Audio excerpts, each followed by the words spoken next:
दुर्गा देवी और श्रोतो मामा के कहने पर अहाना के सिर पर अर्जुन ने सिंदूर भरा। यह देखकर घरवाले बहुत खुश हो गए। जी हाँ मेरे प्यारे दोस्तों, दंगल टीवी के मोस्ट पॉपुलर शो बड़े घर की छोटी बहू के आने वाले एपिसोड में आप सभी को कुछ बहुत इंटरेस्टिंग देखने को मिलेगा। कहानी की शुरुआत होती है श्रोतो मामा के घर से, जहां अहाना और अर्जुन की प्रेम कहानी आज एक ऐसे मोड़ पर आ खड़ी हुई थी जहां प्यार और नफरत के बीच की लकीर मिटने वाली थी। हवेली का माहौल किसी आने वाले तूफान से पहले की खामोशी जैसा था। अहाना और अर्जुन दोनों एक ही छत के नीचे थे, मगर उनके दिलों के बीच मीलों का फासला था। अहाना मंदिर की सीढ़ियों पर दिया जला रही थी। उसकी आंखों में आंसू नहीं थे, बल्कि एक अजीब सा सूनापन था। उसने भगवान से बस एक संकेत मांगा कि क्या इस रिश्ते में अभी भी जान बाकी है। तभी वहां अर्जुन आ पहुंचा। दोनों की नजरें मिलीं और वक्त जैसे थम गया। अर्जुन की आंखों में अब गुस्सा नहीं था, बल्कि गहरा पछतावा था। वह कुछ कहना चाहता था, पर शब्द उसके गले में अटक कर रह गए। तभी हवेली के मुख्य हॉल में शोर गूंजा।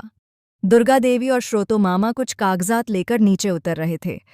माहौल में तनाव इतना गहरा था कि सुई गिरने की आवाज भी सुनाई दे सकती थी।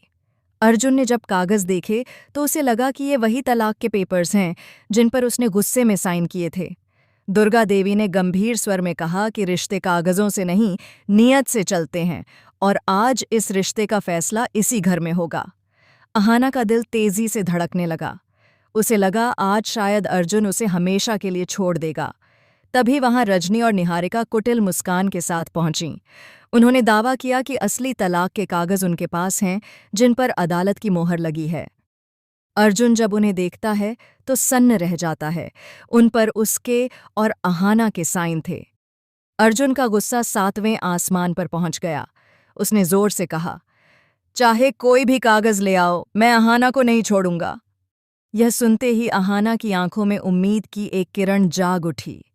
तभी घर के अंदर वकील आ गए और हवेली एक अदालत बन गई। लेकिन दुर्गा देवी की आंखों में एक अलग ही चमक थी, जैसे वह जानती हों कि यह खेल किसका है। असल में यह सारा ड्रामा, यह सारी उथल पुथल दुर्गा देवी और श्रोतो मामा की एक सोची समझी योजना थी। एक ऐसी योजना जिसका असली मकसद अहाना और अर्जुन को अलग करना नहीं, बल्कि हमेशा के लिए जोड़ देना था। कहानी थोड़ी पीछे जाती है, उस रात की ओर जब अर्जुन ने अपनी दूसरी शादी का ऐलान किया था। बारिश हो रही थी और अर्जुन ने अहाना से कहा था कि वह मां की पसंद से दूसरी शादी करने जा रहा है। अहाना टूट गई थी, लेकिन उसे यह नहीं पता था कि दुर्गा देवी ने अर्जुन को यह झूठ बोलने पर मजबूर किया था, ताकि अहाना के मन में छिपा प्यार सामने आ सके। शादी का दिन आ चुका था। मंडप सजा हुआ था, शहनाइयां बज रही थीं। अहाना को लगा कि आज उसकी दुनिया बिखर जाएगी।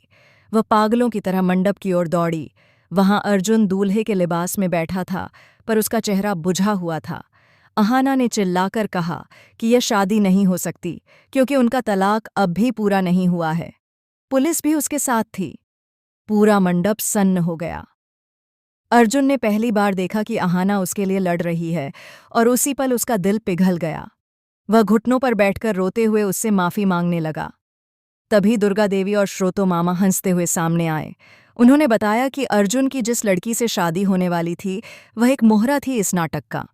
मंडप में बैठी दुल्हन ने घूंघट उठाया। वह प्रांजल थी। उसने स्वीकार किया कि यह सब अर्जुन और अहाना को एक करने का प्लान था, लेकिन असली सच अभी बाकी था।